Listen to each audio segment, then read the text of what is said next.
Salut à tous, bienvenue au cœur de l'extrême. Je vous propose non pas une mais deux émissions à l'intérieur du rallye Silkway.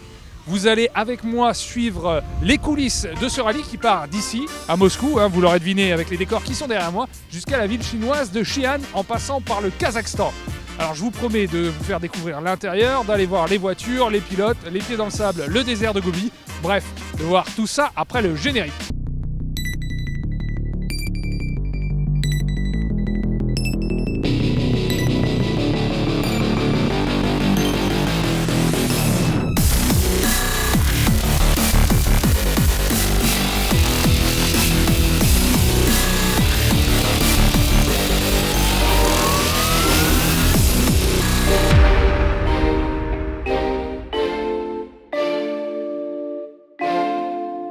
On a fait un petit saut dans le temps et l'espace puisque j'ai quitté Moscou, là je suis au Kazakhstan pour la 6e étape qui va être la dernière avant de passer en Chine. Cette étape ça va être l'occasion pour nous, après un petit vol dans le coucou que vous voyez derrière moi, d'aller sur la piste de départ et de voir un peu comment se déroule ce Silkway 2017. Et le temps que je fasse mon petit vol, je vous propose de regarder ce qui s'est passé à Moscou.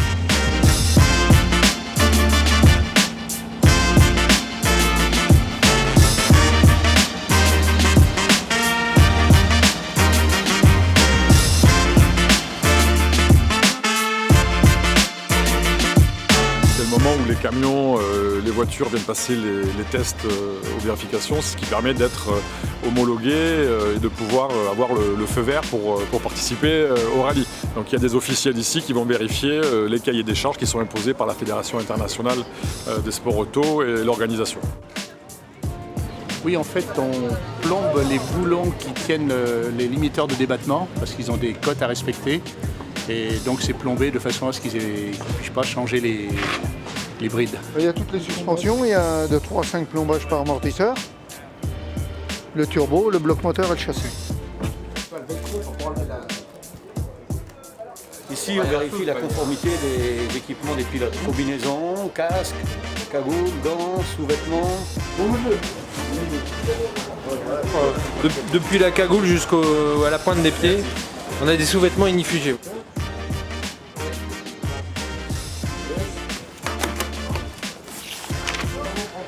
Les gens sont là pour faire les préparations, pour faire les vérifications techniques, mais les gens ne parlent que de la course et les gens n'attendent que la course.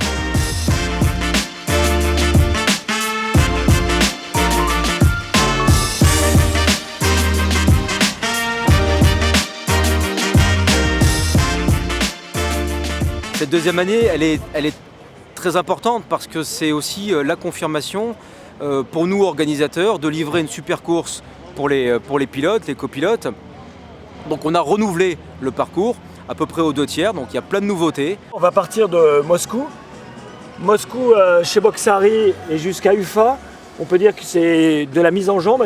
Ensuite on rentre au Kazakhstan à partir de Kostanay-Astana. Des paysages qui sont plus sablonneux, des grandes plaines, des montagnes aussi, parce que le Kazakhstan, avant de passer en Chine, a des superbes paysages. Et là, cette année, le gros morceau, c'est quand même la Chine, avec beaucoup de déserts. Le désert de Gobi aussi, bien sûr, qui est absolument magique, avec des dunes fantastiques, des lacs au milieu des dunes, etc. Donc voilà, une partie chinoise vraiment désertique, avec des canyons, beaucoup de navigation aussi, pour rejoindre Xi'an. Traverser 3 pays, en l'occurrence donc la Russie, le Kazakhstan et la Chine, c'est un vrai challenge pour nous organisateurs. Et ça nous a surtout appris à travailler ensemble avec des mentalités qui sont parfois complètement différentes, mais pour arriver à un objectif commun.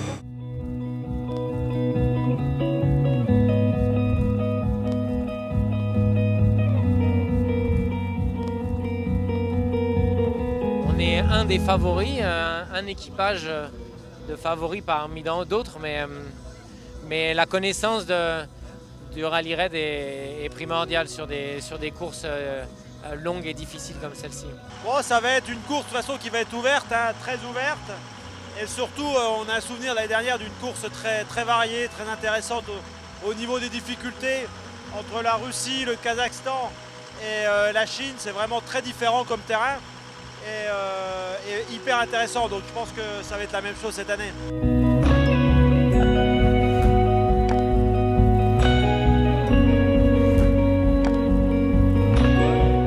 la voiture est un peu plus large que l'an dernier, même plutôt bien plus large, mais en dehors de ça, ça reste la même quand même. Donc il va falloir se familiariser aux dimensions de la voiture, pas se faire surprendre parce que ça prend de la place. La voiture est plutôt plus stable, plus sympa à piloter. Par contre, c'est vrai qu'elle est très large et dans les petits chemins étroits, il faudra être un petit peu méfiant. Mais voilà, pour l'instant, tout se présente bien. On est content que ça commence.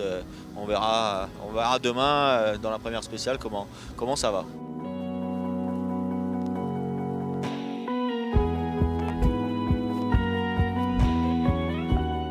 Nous voici de retour au Kazakhstan. Vous pouvez le voir, là on vient de se poser, l'hélicoptère fait pas mal d'effet à la foule. C'est un petit peu la star de ce départ de 6e étape. Nous on va rejoindre le départ effectif de l'étape qui est un petit peu plus loin. C'est l'occasion de revenir ensemble sur l'une des étapes qui nous a fait passer de Moscou jusqu'ici au Kazakhstan.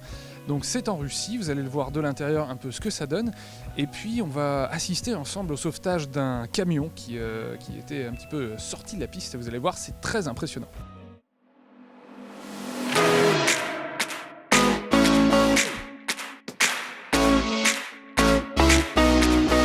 Donc on est au kilomètre 77 de la spéciale numéro 2 et on est à un contrôle de passage des concurrents. Ils doivent s'arrêter et on tamponne leur fiche qui sert de justificatif à leur étape du jour. Donc ils vont arriver par là, faire un arrêt ici, on les tamponne, on les note et ils repartent dans cette direction. 106 !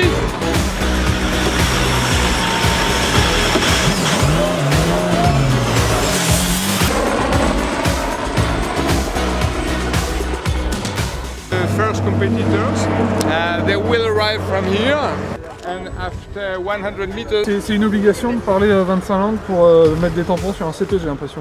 Ah non, négatif parce que si tu veux, en russe on comprend rien, en kazakh pas trop non plus, rien, et en chinois rien. Mais on a le petit bouquin avec les images pour commander du poulet et des fruits dans les restaurants.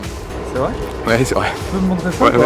On montre les images, ça nous aide. On a aussi des petites apps sur les smartphones qui font des traductions, ça aussi ça nous aide bien.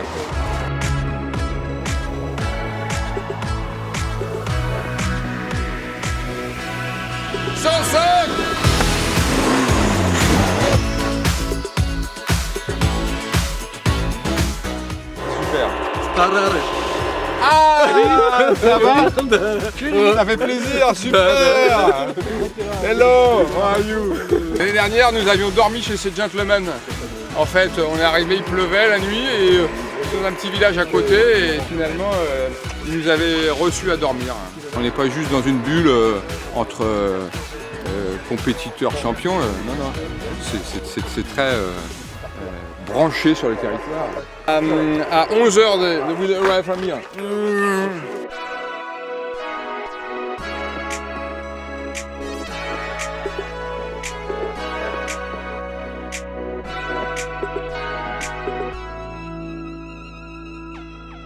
Donc là on vient de quitter le CP avec Denis ici qui est au volant et on va prendre la piste, mais la même piste que les concurrents, donc ça va secouer un petit peu. Donc on s'est harnaché, on a mis à peu près tout ce qu'il fallait pour être bien. C'est parti. Allez, Denis. C'est parti.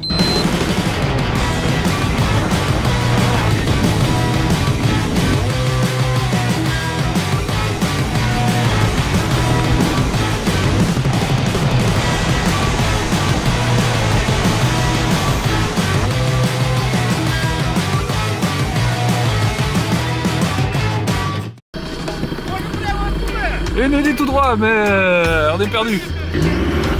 He went the wrong way?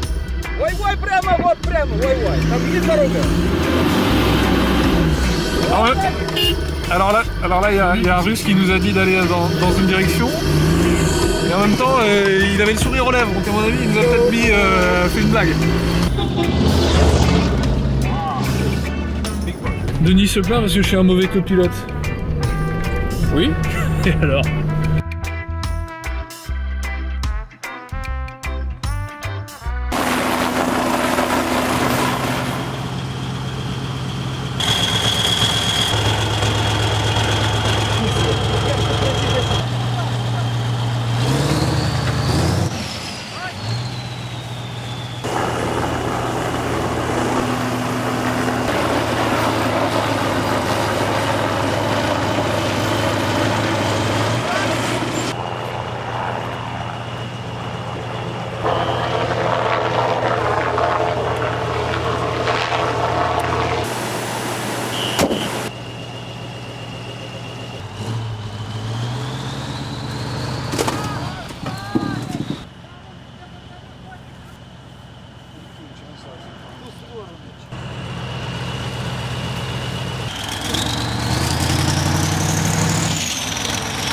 Là les mecs essayent de sortir le camion, je vais pas vous mentir, c'est mal barré. Ils galèrent vraiment de ouf, ils ont failli le refoutre dans l'autre sens, mais dans l'autre sens à l'envers, donc ça va pas non plus.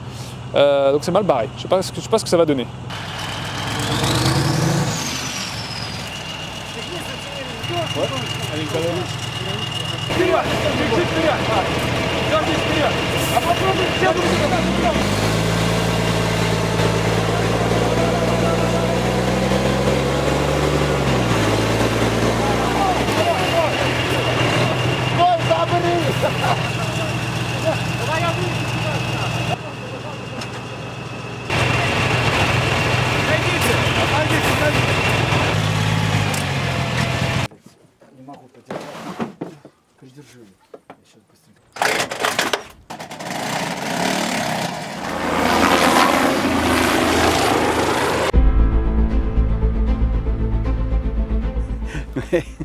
Non, mais quand les véhicules vont arriver, après, les gens vont s'intéresser aux véhicules, c'est sûr.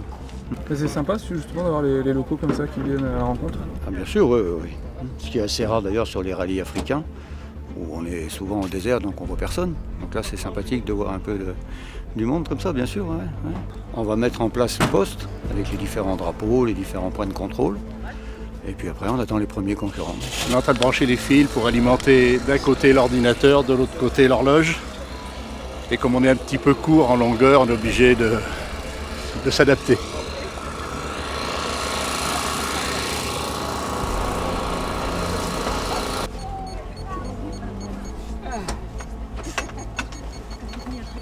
En fait, c'est un modem, c'est un modem internet. Par satellite. Qui nous permet d'envoyer, recevoir les temps, avoir l'internet, voilà. Dans notre cas précis, en fait, on déload et on imprime les temps de départ. Et après les départs, nous on envoie par satellite aussi les temps réels de départ des concurrents. Là on se met en place, on imprime les listes de départ et puis on annonce à Papa Charlie qu'on est en place. Ça veut dire qu'on a récupéré les listes et qu'on est opérationnel. Et là on va préparer le petit déj. C'est le plus important. C'est le plus important. T'es à combien du coup, 50 50 04. Putain. Là, je pointe les concurrents dans l'ordre et à leur heure idéale. Sébastien Loeb, 9h39.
Le CH de départ, le contrôle horaire, donc on l'a vu, c'est vraiment le départ effectif à partir duquel sont comptabilisées les durées des parcours des participants. Là, on est dans l'hélico de retour et on va filer au bivouac. Le bivouac, c'est une grosse partie du Silkway. Tous les soirs, on change de bivouac, on y va en voiture, en camion, en bus, en avion, en hélicoptère. Nous, on y va en hélicoptère et on se retrouve au bivouac.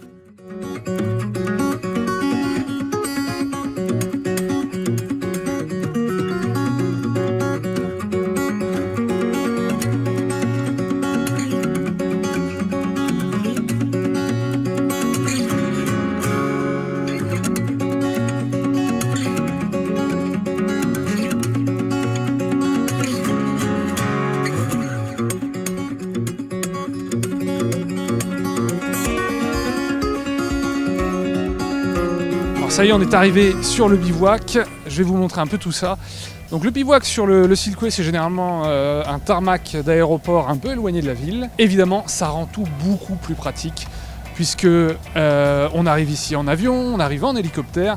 Ça permet de garer les camions. Et puis comme depuis le début de ce rallye, on a un temps pas génial avec beaucoup de pluie, eh ben, c'est assez arrangeant. Alors, qu'est-ce qu'on a ici? Je vais vous montrer. On a des hélicoptères et des avions.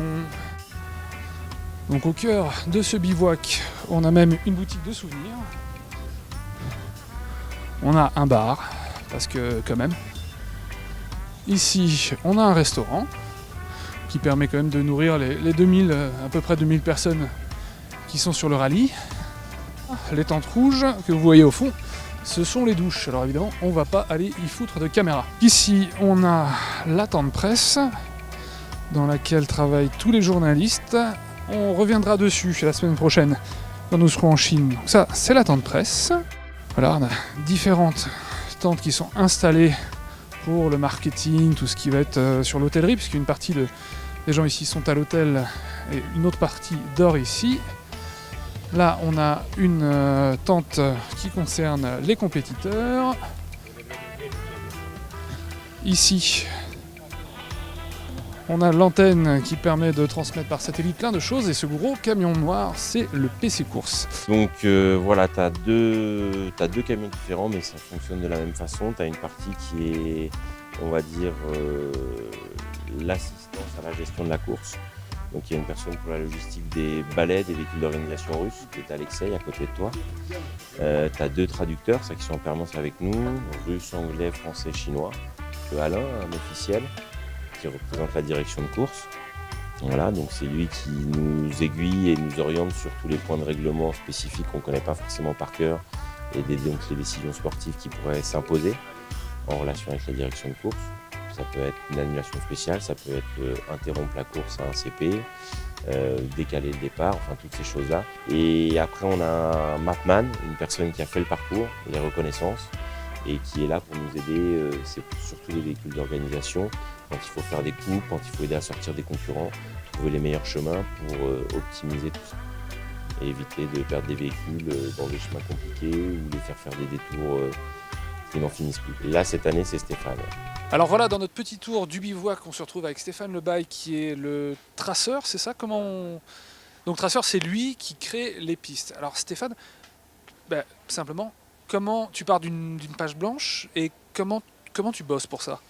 Déjà, on me dit que le rallye va partir de Moscou et on va aller à Xi'an. Et j'ai 14 jours de course. Donc mon premier travail, c'est de dégrossir au bureau les problèmes géopolitiques, les problèmes écologiques, archéologiques, les zones militaires qu'on va éviter.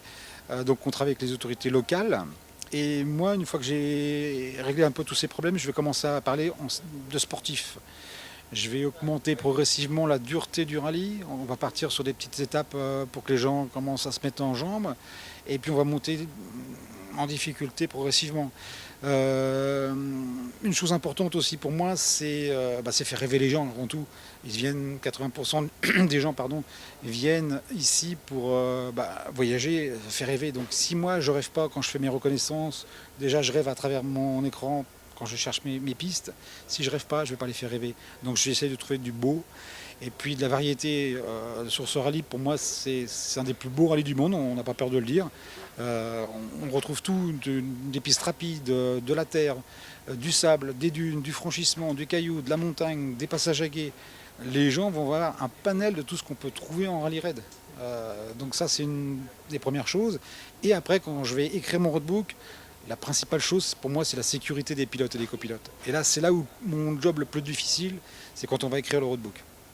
Et comment concrètement, là on est donc en 2017, on fait le Silkway, les pistes sont tracées, les pilotes partent dessus. Quand est-ce que tu as toi trouvé ces pistes sur des cartes satellites et quand est-ce que tu es venu justement mettre ton nez dedans pour voir effectivement si ça collait? Là on est au mois de juillet, donc pendant le rallye, on est le 13 juillet, donc mon travail a commencé, là aujourd'hui, actuellement j'ai travaillé sur les traces 2018, donc pratiquement un an avant, plus d'un an avant. Une fois que j'ai fini mon travail qui dure à peu près 2 mois au bureau, je suis parti au mois de novembre pendant 1 mois et demi avec des équipes russes, des équipes chinoises qui m'ont validé le parcours, des équipes kazakhs, des gens des autorités locales. Donc on va faire un premier passage. Il y a des choses qui vont modifier parce que moi ça ne va pas me plaire. Ou des fois on va me dire ah non attention il y a une zone militaire que je n'avais pas repérée, là il faut contourner. Donc on va contourner, on va faire ce pré-reco, ce qu'on appelle une pré-reconnaissance, qui va durer 1 mois et demi à peu près. Ensuite, je vais retourner au bureau, je vais tout finaliser ma trace vraiment finale et je vais retourner sur le terrain donc avec un pilote professionnel où là, je vais adapter ma conduite un peu plus rapide qu'au mois de novembre et là où je vais écrire mon roadbook. Et c'est là que je vais donc faire tous ces dessins, cet indice de dangerosité que je vais mettre sur le roadbook. Et là, c'est beaucoup plus important pour moi de faire vraiment des... Je vais jouer la sécurité. Et mon plus gros problème, enfin pas un problème parce que je sais le gérer, ça va être de trouver un indice de dangerosité entre les voitures qui vont très vite devant et les personnes qui ont des voitures moins puissantes, les amateurs et les camions aussi. Voilà. Donc ça c'est trouver le juste milieu. Et aujourd'hui, on n'a pas les motos, pour moi ça va. L'année prochaine on a les motos qui arrivent. Donc ça va être vraiment de trouver le juste milieu sur les notes entre les motos, autos et camions. Et là, c'est un gros boulot. Et justement, ça, il y a la possibilité de faire des parcours à choix multiples pour différents types de véhicules. Alors, je vais te donner une exclusivité aujourd'hui. Le niveau auto-camion sur le Silkway est très haut. On a des très belles spéciales très difficiles. Là, on va rentrer en Chine demain. Les températures vont être extrêmes. On va avoisiner les 50 degrés. Là, on peut avoir des gros soucis avec les motards si vraiment ils essaient spécial. Donc je t'annonce en exclusivité cette année, on ne le fait pas, mais l'année prochaine on aura 2 parcours différents, auto et moto, parce que je vais prendre en considération la sécurité des motards qui vont rouler dans des dunes très hautes, très physiques et avec des températures extrêmes. Donc on aura oui, deux parcours différents sur certaines étapes du Silkway 2018. Ben justement, le parcours, on va s'y intéresser, puisque moi j'ai eu la chance il y a 2 jours d'aller avec Luc Alphand en voiture faire l'ouverture de ces pistes. C'est ce qu'on va regarder. Vous allez voir, il y a effectivement on va rouler, mais pas que. On va découvrir pas mal de choses.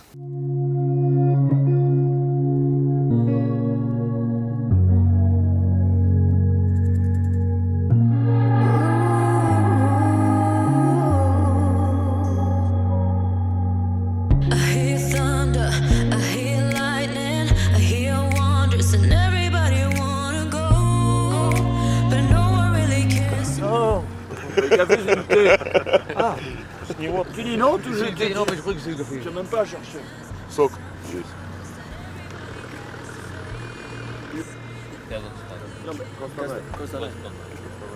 Rain? Non, rain. Non, non. C'est sec. Là, il faut écouter les locaux. Attention, hein, principe de base.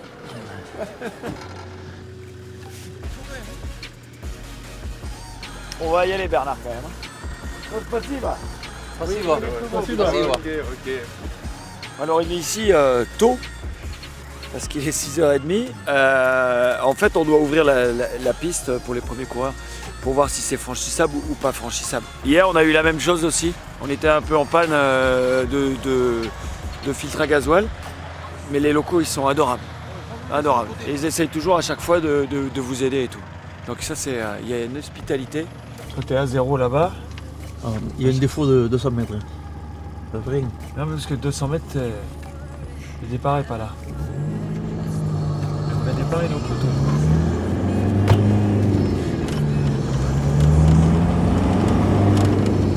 Il faut qu'il me lise les notes et qu'on regarde si les notes elles vont bien aussi, tu vois.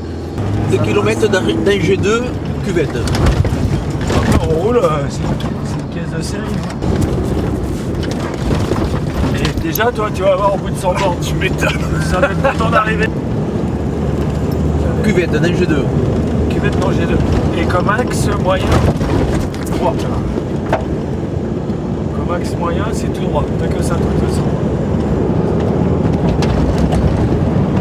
200 mètres. T'as trouvé comment? C'est pas la spéciale la plus sexy, on va appeler ça comme ça, au niveau pilotage, etc.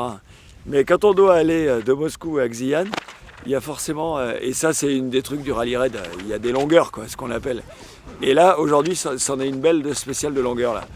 Voilà, des grandes plaines comme ça, il n'y a pas de relief. Et par contre, c'est rapide. Hein. Et pour les concurrents, c'est un truc qui va se passer hyper bien. C'est ce qu'on est venu voir. Donc c'est très sec, c'est bon. La nave, elle est OK. Les roadbooks, c'est bien fait. Donc non, je voulais appeler le chef. J'ai pas de réseau, mais je vais passer par le satellite pour dire que voilà, tout va bien. Par contre, là, eh ben, on a réveillé les médecins. Parce qu'il est toujours que 8 h du matin et on a déjà fait 100 km de spécial. Mais... Là. Bonjour. Bonjour. Comment ça se passe? Bah, ça se passe bien. Moi, on m'avait dit Tango 1, tu vois, ils sont sympas, ils ont du café. Il n'y a pas de souci, on va vous le faire. Là, on va aller, on fait partager justement. Ils sont tellement gentils les locaux ici, là, les Kazakhs. Au départ de la spéciale, donc, ils nous ont donné des saucisses. Mais oui.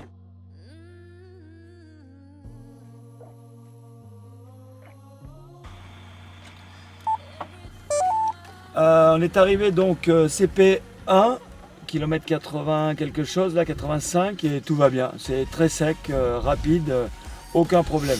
Température fraîche et du vent, mais tout va bien pour la course.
Et voilà, c'est ça aussi le charme du Silkway. Alors notre émission se termine ici en salle de presse, hein, parce que comme tous mes collègues, il faut que je me mette un peu à travailler.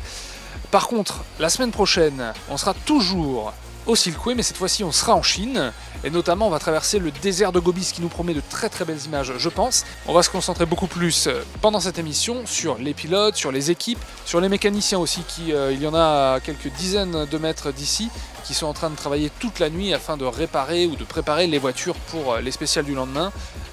Donc c'est assez impressionnant, hein, vraiment tout ce qu'ils font pendant la nuit, parce que certaines voitures reviennent dans des états pas possibles après des tonneaux, j'en passe, et des meilleurs. Donc rendez-vous la semaine prochaine, toujours sur le Silkway, en Chine et au cœur de l'extrême.